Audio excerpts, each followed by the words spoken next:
Hi guys! Welcome back to my YouTube channel! Yan. So for today's video, medyo makalat yung background natin kasi siguro ito na yung pinakasad. Ay, hindi naman siya pinakasad. Siguro naging sad lang siya ngayon sa akin. Kasi parang nabalik lang yung mga past. Pero for today's video kasi, matagal ko itong pinag-isipan. Ngayong 9 months na si Gab, magsasampung buwan na siya. Ngayon lang ako talaga nakapag-desisyon. So, ngayon, itong video na to is for decluttering talaga. Hindi lang para sa akin, kundi para din sa gamit ni Gab. At lahat naman talaga ng gamit ni Gab, may mga nag-sponsor, may mga nagbibigay. At the rest naman doon is binili ko talaga. So, syempre, pag pinaghirapan mo yung isang bagay, sobrang hirap i-let go no. Pero, iniisip ko kasi na may mga mas may makikinabang pa neto, lalo na wala naman akong plano na ulit magka-baby kasi syempre, alam niyo naman na single mom ako ngayon. So, parang itong gagawin ko, kaya nga hindi ko pinakita sa inyo yung pagde-declutter nung habang kinukuha ko to sa damitan ni Gab, habang kinukuha ko to sa damit ko. Kasi hindi ko siya kayang ipakita sa inyo. Kasi ayoko nang makita na ng mga tao kung gaano ako, kasi ma-judge ka lang pag nakita ka nilang umiiyak, pag pinapakita mong weak ka sa kanila. Marami ka lang maririnig na salita. Pero para sa akin kasi, itong video na to, mabigat talaga siya sa akin. Pero kailangan ko siyang gawin kasi ang magiging naman nito is magkakadagdag na pambili ng needs ni Gab. So itong mga i-declutter ko, ito yung mga gamit ni Gab na pinagliitan na, mga gamit ko na hindi ko na din sinusuot na mga damit, at especially yung gamit ko nung nagbubuntis talaga ako. So nakita ko, alam kong nakita niyo na dati na nag-vlog ako, nag-declutter ako ng mga damit kong buntis. At ngayon, ready na akong i-let go sila. Kasi siguro may mga bagay talaga na dadaan lang sa buhay natin, pero kailangan nang mawala. Pero kailangan mo talagang i-ready yung sarili mo kasi lahat talaga mawawala. I mean, lahat. Basta, yun na yun. Ayoko maging madrama tong video na to. Kaya naman, umbasahin na natin itong pagde-declutter. At itong pagde-declutter natin is ibibenta natin itong mga gamit na to. So, yan. Uunahin na natin yung mga damit ni Gab. Ay, mga gamit ni Gab. Para makita nyo kung gano'ng kadami. Kasi sobrang, nakita nyo naman kung gano'ng kalusog yung baby ko. At medyo pumapayat na din siya ngayon kasi nagngingipin na, nagkakaroon na ng masakit-sakit. So, normal naman daw yon. At etong, ano bang tawag dito? Baby carrier. Yan. Nagamit ko to pag pinapa-check up ko si Gab. Hindi pag pinapa-injectionan ko si Gab. Pero saglit lang kasi nadumudulas na yung anak ko dito. Dati may carrier ako, kaso hindi ko talaga kaya. Para akong may bit-bit na isang sakong bigas. Hindi magiging isang sakong bigas. Pero ayan, i-let go na natin tong baby carrier ni Gab kasi hindi na siya kaya nito. Hindi na siya kasya dyan. And ito yung mga dedean niya is hindi na rin magagamit, hindi na rin mapapakinabangan kasi binilan ko na ng bago si Gab. So, magiging worth it naman itong pag-declutter natin kasi may mga bagong baby, may mga bagong bata na makikinabang. Darna! Dedean si Gabi. Saan yung mga dedean? Basta, madami yan. At, ayan, i-ano na natin, iisa-isa natin. Kakabili ko lang neto kay Gab, pero hindi na siya kasya kagad kasi biglang lumaki yung paa niya. So, let go na din natin yan. Tapos, uy, ano to? Ay, hindi to male-let go for today's video. Hindi to masasama. Sombrero to ni Gab nung binyag niya, hindi to available. Sorry. hindi ko yan ibebenta. Ayan, itong changing diaper niya, i-let go na natin kasi meron naman na siyang bago. Diba? Ang bigat sa dibdib, pero hindi tayo iyak naman. At eto guys, sobrang solid neto, sobrang laking tulong neto sa akin nung newborn si Gab. I mean, sobrang malaking tulong, pero hindi na kasi sa anak ko, kaya hindi na natin siya ipipilit. Atong cloth diaper na to, meron tong pad dyan na lalaban mo lang. Sobrang malaking tipid talaga tong cloth diaper na to. Mukha lang pang babae, pero kay Gab talaga to guys. Kay Gab talaga to. Sobrang laking tulong neto. Pag nakapoop siya, nakaihi siya, ipapalitan nyo lang, tapos lalaban nyo lang. Bagay ito sa mga masisipag na mami talaga. Kayang-kaya nyo to. Kaya, mahal kayo ng cloth diaper. Pero, magiging malaking tipid siya kasi hindi siya disposable diba? Kaya lang, hindi na din talaga to kasya kay Gab, kaya hindi na natin to ipipilit. So, let go na din natin yung cloth diaper. Uy! Hindi ka magiging ano. At, ayan. So, ngayon, babalik natin yung sombrero kasi parang nahihirapan ako. Pero, sige na. Totoo na to. Guys, ito yung damit ni Gab nung bininyagan siya. Isang beses lang to nasuot ni Gab at hindi na din naman siya kasya kay Gab ngayon. So, kaya pala nandito yung sombrero. Ile-let go na natin siya. Pero neto ha, 2,000 ata isang set neto, 1,600 gano'n. Pero ile-let go na natin para naman may makikinabang na bagong bata. Nakakatuwa, at least makakatulong pa rin. Doon na lang tayo tumingin sa positive, side. Kahit hindi talaga makakinamayos. Pero okay lang yan. At ayan, itong lahat ng baby na damit ni Gab. Lahat to, may mga jumpsuit dito si Gab. Sobrang hindi na talaga kasya kay Gab. Kaya ile-let go na. Ayan o, color pink pa yung isang ni Gab. Ayan. Tapos, eto, may mga onesies dito si Gab. Mahilig ako sa onesies ng baby si Gab. Pero hindi na talaga siya kasya ngayon. Kaya, i-let go na natin siya. Wait, wag pong sombrero kasi kukumpletuhin ko sana yung hero niya. Gamit na gamit to ng anak ko, lalo na naka-aircon kami. Gamit na gamit niya lahat yung mga damit na yan. Dati, maliit pa lang si Gab, itong mga damit nito yung mga sinusuot niya. Ngayon kasi guys, trust me, hindi na talaga kasya kahit anong pilit ko. Kahit gaano ko nang hihinayang, hindi na talaga kasya sa anak. Kasi, totoo yun. Mabilis lumaki yung bata. Sobrang bilis lumaki ng bata. As in, yung mga damit na pinagbibili ko ngayon kay Gab, pang 2 taon na. Para mas malaki yung allowance. Kasi yun yung sinabi nila sa akin na dapat ganun yung ginawa ko para hindi ako nahihirapan ngayon sa damit. Pero ngayon, okay na yan. Kasi yung mga aginaldo na nakuha nila, pinabili ko ng mga bago niyang damit. So, may bago ng era si Gab. Kung ako tapos na ako sa era ko ng mga outfit, syempre yung anak ko din. Meron din siyang bagong era. Ayan. Mga, anong tawag dito? Pranela. Pranela. Yan yung gamit ko nung nanganak pa. Ito yung first birthday ni Gab. Ay, first month ni Gab. Siya si Batman. Pero hindi na ito sa kanya. Kasi syempre yung mga binibili ko to, may mga size. Diba? So ayan, tuloy pa rin tayo sa pag-aano ng mga gamit ni Gab. Ang dami na itong pranela. Kumpleto ko yung pranela. Kasi pag yung newborn baby ka, sobrang maano ka talaga. Oh, diba may dadyan pa dito sa Gab. Marami dito yung ni Gab, baby lang. Hihibay natin yung mga pang-newborn kasi para ma-identify. Ay, si ma-identify naman. Tanggalin na natin. It's time to let go. Yan, dapat maging ready ka sa mga bagay na kailangan na talaga i-let go. Ang dami ni Gab. Gamit. Oh, favorite ko to kay Gab. Pero, hindi na kasya sa kanya. Kasi ayan yung mga ibang regalo ni Gab. Ito na suot nito, sobrang sulit ng mga damit nila. As in, wala naman akong bago dito sa damit ni Gab. Lahat po dito ay gamit na talaga. So, mabibenta na lang siyang mura kasi sulit naman yung paggamit namin dito sa mga gamit ni Gab. Wala namang problema. Kasi Avengers, kasya na kaya ito. Okay.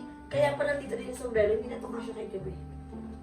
Uy, ang mahal lang isang set ng ng mga hero. Pero, okay lang yan. I-let go na natin yun. Hindi na tayo manghihinayang para naman yung gagamit nito is masaya din. Dami yarn. At may pasabog tayo sa kalagitnaan ay sa dulo ng video. Kaya syempre tatapusin ito. May extra pad pa para sa sa cloth diaper. Dami. Ayan. So, etong mga to, ito yung mga puti na to. Ito guys, baru-baruan kung tatawagin nila. Wala tong color. Puti lang to lahat. Nagamit lang to ni Gab 1 week. Kasi biglang naglaki si Gab nung nagbe-breastfeed na siya sa akin. So, sobrang mahal kaya ng mga pang baby suit. So, ang swerte nung mapupunta nito. Swerte ng pagbebenta. Ang swerte ng bibili. Hindi lang yan. Kasi kompleto yan. May gloves to, may para sa kamay, may pajama dito, may short, may sando, may long sleeve, may t-shirt. Kaya sobrang kompleto talaga to. Hindi ka malulugi pag binili mo to. Pero ayan, iyaano natin yan. Guys, hindi ko na siya ipopost online. Iba-bargain ko talaga siya dito sa amin. So, para hindi na siya hassle. Tsaka para makita ng personal. Ayun, may isa pa siyang bilhin dito. Matatapos na ata tayo sa gamit ni Gab. Favorite ko din ito kay Gab, oh. Hindi na kasya ngayon. Yeah. It's time to let go. Yan.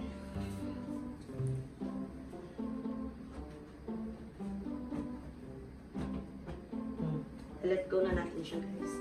At ang pinaka-last ay ito. Para to sa mga preggy, supporter sa chan, yung mga mababay magbuntis, basta ginamit ko to, solid. Solusyon yung paggamit ko nito kasi ito yung naging supporter ko nung preggy ako. Sinusuporta talaga siya ng chan ko, makikita nyo. Tsaka, hintayin nyo muna kung ina-advisean kayo ng OB nyo na magganto kasi sa akin advisable siya, kaya ginamit ko siya. So, yan guys, tignan nyo. Isang cut ko na yung gamit ni Gab. Ayan. So, isasara na natin siya para hindi ko na makita, hindi na ako maiyak. Pero worth it, guys. Pag kung sino man yung makakabili nito, hindi na kayo lose. Ayan.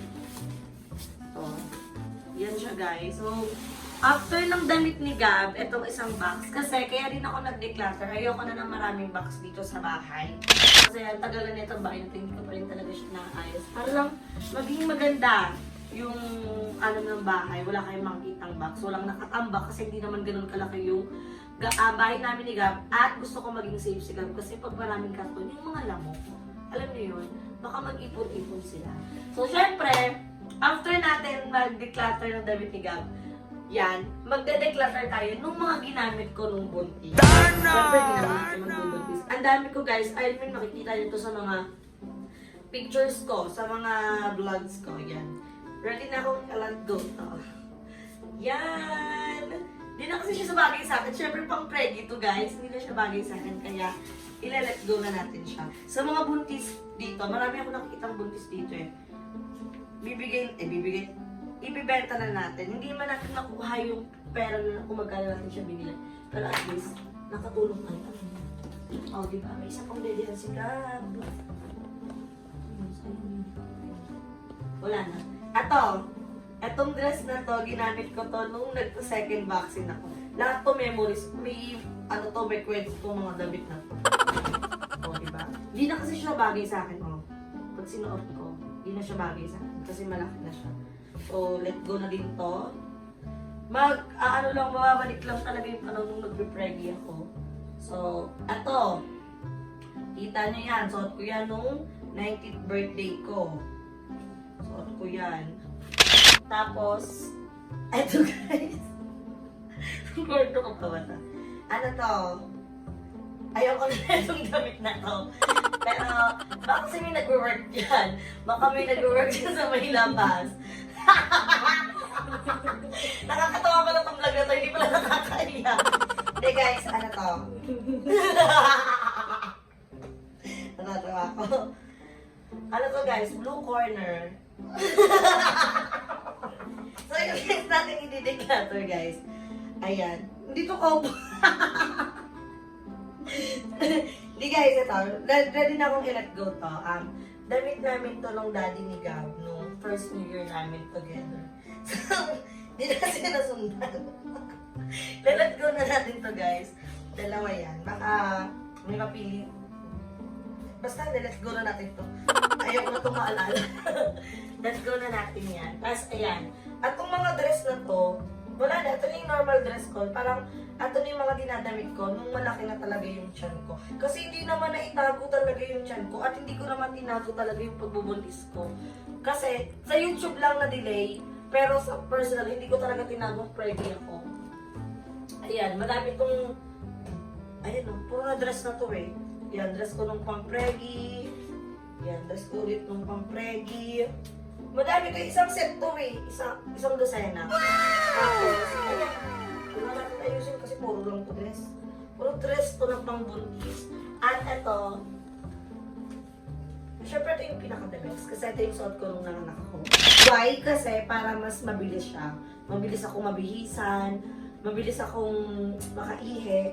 Ito talaga yung gamit ko nung nagli-labor ako. Ito yung pinano ko nung nanganak ako. Nakataas kasi ito nung umigiri na ako kay Gab. Pero i-let go na din natin siya kasi hindi pa natin siya ulit masusuot. Kasi pag tinambak ko to guys, mag-aaral ako, magtatrabaho ako, wala naman akong plano magbuntis. So, wala talaga kasi naka-IUD ako. 10 years yung IUD ko, yung contraceptive ko. So, wala talaga.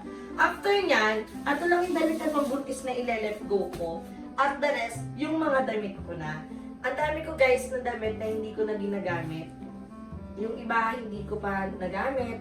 Pero i-let go na din natin kasi hindi ko na siyang bet suotin. So, mapapakinabangan naman natin yung pera. Ayan. Yung dress na to, gamit ko dito ng Preggy. Ano yan eh? 4. 2 plain, 2 may kulay. Tapos hindi ko na siya bet suotin ngayon. Ayun lang, ito lang. Papakita ko lang naman sa inyo kung mga ano yung damit na hindi papakita ko. Kasi, kaya nag-declutter ako dahil yung decluttering may kinalaman siya sa pag-open ng business ko. Hindi ko na-spoil. Meron akong itatayong business guys. So, abangan niyo siya sa vlog ko. At ipapakita ko sa inyo yung sample kung ano ba yung business na tatahakin natin ngayong 2020. Ay! Uy, hindi ka mabalik sa 2020 ba? 2023 na. So, ayan. Sama-sama itong mga damit natin.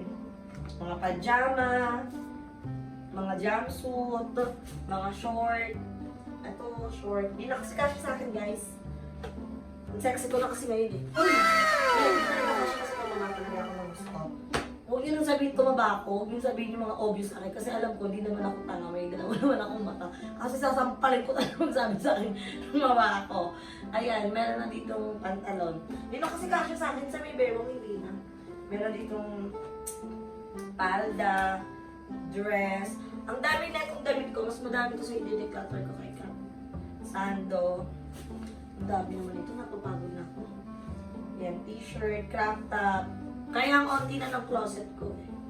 Yan, hindi na rin kasi kasya sa akin to guys. At to, kakabili ko lang nito pero di ko siya bet. Sayang lang. Ano to eh, Shein. Mamibenta naman natin yan. Yan. So, magdagdag tayo ng beads nila. Doon naman yan mapupunta. Ang dami naman nito. Let go na natin ito lahat. Kita nyo yan sa mga pictures ko. Ito. Kasya pa kayo. Ito, pen shop to guys. Binili ko. Hindi na kasya sa akin. Kita niyo yung aking chan. Ito, t-shirt ko to nung Preggy. Malalaki pajama. Let go na yan kasi. So, ayan. Ito yung mga i-declutter natin. Ito lahat ng damit ko. Ang dami pala.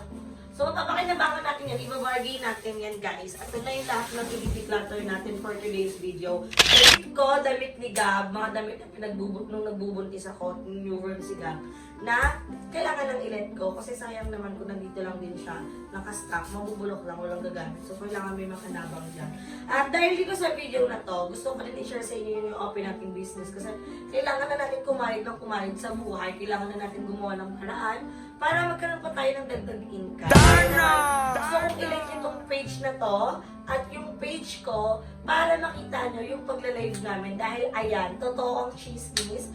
Magbabalik na tayo sa ating pagla-live selling! Magbabalik na tayo sa ating pagla-live selling. At nag-iisip ako ng pwede pang i-business pero ibabalik natin itong live selling. Gagrab natin yung opportunity habang may nanonood pa sa atin, di ba? Kaya naman, ito yung isa sa mga ila-live namin. May kasama ko yung best friend ko, kasama ko siya magla-live. So, ang unang bilhin na darating sa amin, magla-live selling kasi kami, may mga pre-love din. Pero, looking forward kami na magkaroon kami ng mga brand new damit na like, mga tops na ibibenta din sa inyo kasi hindi lang naman kami magpo-focus sa isa.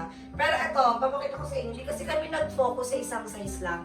Mula small hanggang plus size, meron kaming ni-ready kasi hindi naman tayo pare-parehas ng mga size, diba? So, ayan yung mga makikita nyo sa mga live selling namin. Yan. May mga plus size din. Hindi kayo lugi kasi ibibenta lang namin yan ng murang halaga. At ayusin namin siya, lalaban talaga muna namin siya para pag natanggap nyo, masusuot nyo na lang, diba? So, ayan. Yan yung isa sa mga makikita nyo. O, diba? Ang gaganda. Gagandang denim short. At lahat ng size available yan sa amin. Kaya naman abangan nyo ang aking pagla-live selling kasama ang aking best friend sa Bebong Rigamata and sa Cottons and Colors. Cottons and Colors guys, yun yung group page. Yung Bebong Rigamata, yun naman ang aking Facebook page. So, dalawa yan makikita nyo naka-live. Sabay, uy, daming budget, hindi maglalagang cellphone. Yan. I-share namin yan. At sana supportahan nyo ako sa business na bubuksan ko. At syempre, sana supportahan nyo din ako sa iba pang business na ilalabas namin. So, business natin for this 2023. Kaya naman, maraming salamat sa panonood ng video ko. At syempre sa best friend ko ngayon kay Yana dahil siya ang ating cameraman, woman. Ayan, nandyan siya. Ayaw na kasi magpakita. Pero wala yung magagawa. Makikita niyo siya sa live selling ko. So, hanggang dito lang itong video ko. Don't forget to like and share this video. And kung subscribe na kayo sa aking channel, Bebong Rigamata. And share mo sa channel ng BNT Production. Sa individual channel na Bakla na Taon kay Mother Queen. At sa iba ko pang friend na YouTuber. So, magkita-kita tayo sa aking next video. See you in the next video guys. Bye!